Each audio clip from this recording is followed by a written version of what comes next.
De 1935 para frente, Quarta República, 1945 a 1964. Tudo isto que existiu foi preciso, foi necessário existir para preparar todos por meio de toda esta lapidação, para depois de preparados, estarem em condições de serem recuperados pela era do terceiro milênio, que é a fase racional. Cultura Racional, 306 volume do Histórico, da obra Universo em Desencanto. A Quarta República, também conhecida como República Populista ou República de 46, foi um período democrático da nossa história, que se estendeu de 1946 a 1964. Cuiabano, Eurico Gaspar Dutra, 14º presidente do Brasil, governou o país de 1946 a 1951, após a deposição do presidente Getúlio Vargas por um golpe militar. Seu governo foi caracterizado pela perseguição aos comunistas, proibição dos jogos de azar e a aproximação com os Estados Unidos. No plano interno, coube ao governo Dutra promulgar uma Constituição que substituísse a outorgada por Getúlio Vargas, em 1937. A nova Carta Magna, de 1946, garantia as liberdades individuais e extinguia a pena de morte. Dutra também estabeleceu uma política conservadora ao proibir a existência do Partido Comunista, que passou à ilegalidade. Os Estados Unidos tiveram uma importância fundamental na política externa, consolidando as exportações e o intercâmbio cultural com este país. Eurico Gaspar Dutra deixou a presidência em 1951. E em 31 de janeiro de 1951, Getúlio Vargas assumiu pela segunda vez o governo da República. Dessa vez, Getúlio Vargas havia sido eleito por meio do voto direto, de acordo com a Carta Constitucional vigente, elaborada em 1946. Dentre as principais realizações do segundo governo de Getúlio Vargas, estiveram a criação do Banco Nacional de Desenvolvimento Econômico, o BNDE, 1952, a criação da Petrobras, 1953, e a proposição de criação da Eletrobras, 1954. Para recuperar as perdas salariais ocorridas durante a presidência de Dutra, os trabalhadores fizeram 2 greves gerais. Para conter as manifestações dos trabalhadores, Getúlio Vargas aceitou a proposta do então ministro do Trabalho, João Goulart, e aumentou o salário mínimo em 100%. Por conta do aumento salarial, Vargas começou a ser acusado pelos empresários de aproximação ao comunismo. Os empresários estavam insatisfeitos e articulavam-se para realizar um golpe de Estado. Em 22 de agosto de 1954, militares liderados pelo brigadeiro Eduardo Gomes escreveram um manifesto pedindo a renúncia de Vargas. No entanto, o presidente não cedeu à exigência dos militares. Em 24 de agosto de 1954, Getúlio Vargas suicidou-se com um tiro no peito e deixou uma carta-testamento encerrada com as seguintes palavras: "Serenamente dou o primeiro passo no caminho da eternidade e saio da vida para entrar na história." O suicídio de Vargas fez com que a breve presença de Café Filho na presidência fosse marcada por uma grande instabilidade. Para acalmar as tensões dessa época, o novo presidente saiu aos meios de comunicação prometendo assumir os compromissos firmados por seu antecessor. Já em 1954, Juscelino Kubitschek lançou sua candidatura pelo PSD. No período de campanha eleitoral, JK buscava o apoio da população com um discurso focado para o desenvolvimentismo e a imediata modernização da indústria brasileira. No dia 3 de outubro de 1955, Juscelino Kubitschek venceu as eleições para presidente e João Goulart era o vice-presidente. O governo de Juscelino Kubitschek estendeu-se de 1956 a 1961 e teve como grande marca o desenvolvimentismo.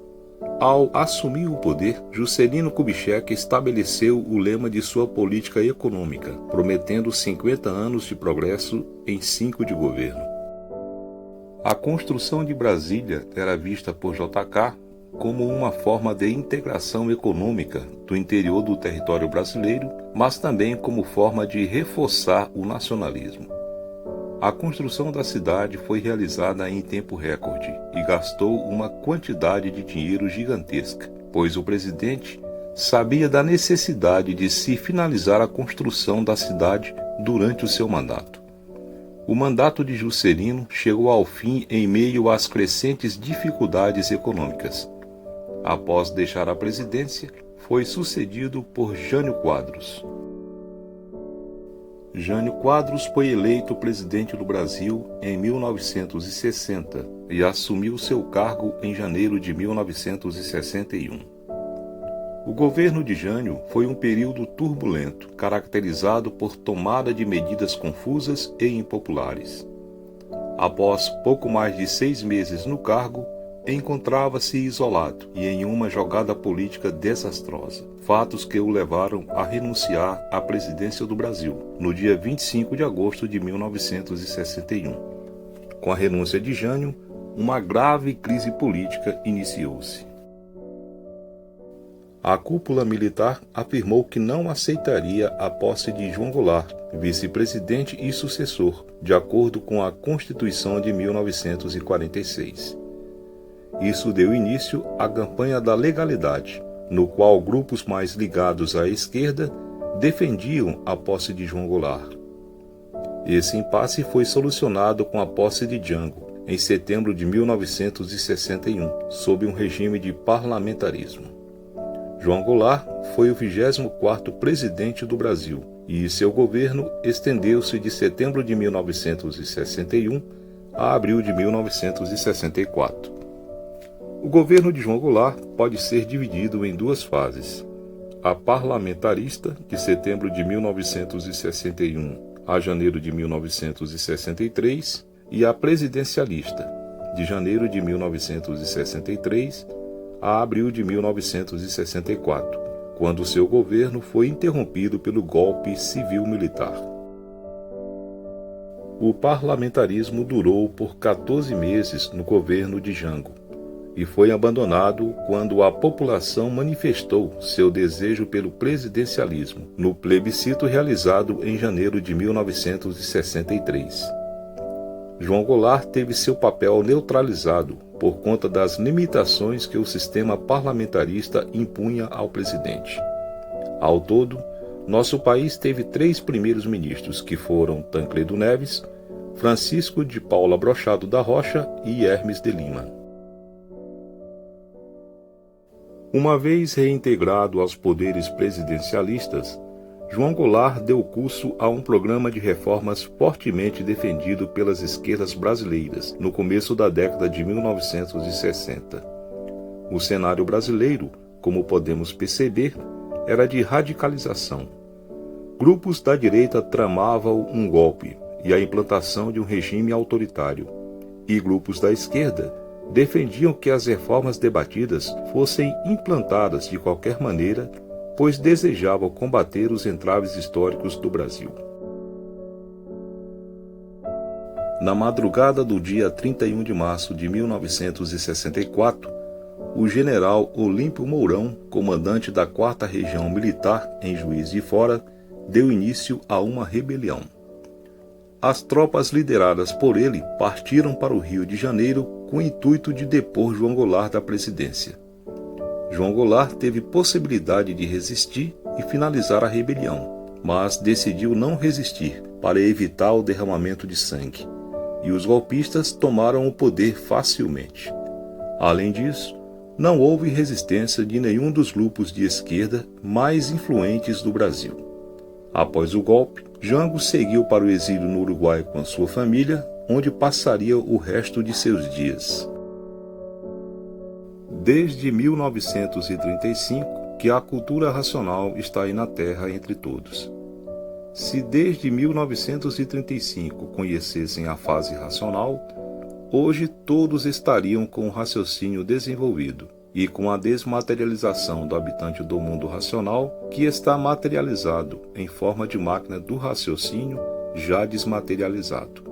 Porque esse tempo decorrido dava já para todos estarem prontos para voltar ao seu verdadeiro estado natural, 280 do histórico, da obra Universo em Desencanto.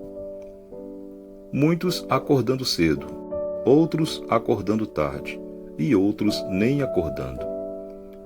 E os que não acordaram, por a natureza ser de transformações, se transformaram de animal racional para animal irracional, porque não acordaram, por pensarem que a vida era essa mesma, de mortais e sofredores. 284, volume do Histórico, da obra Universo em Desencanto.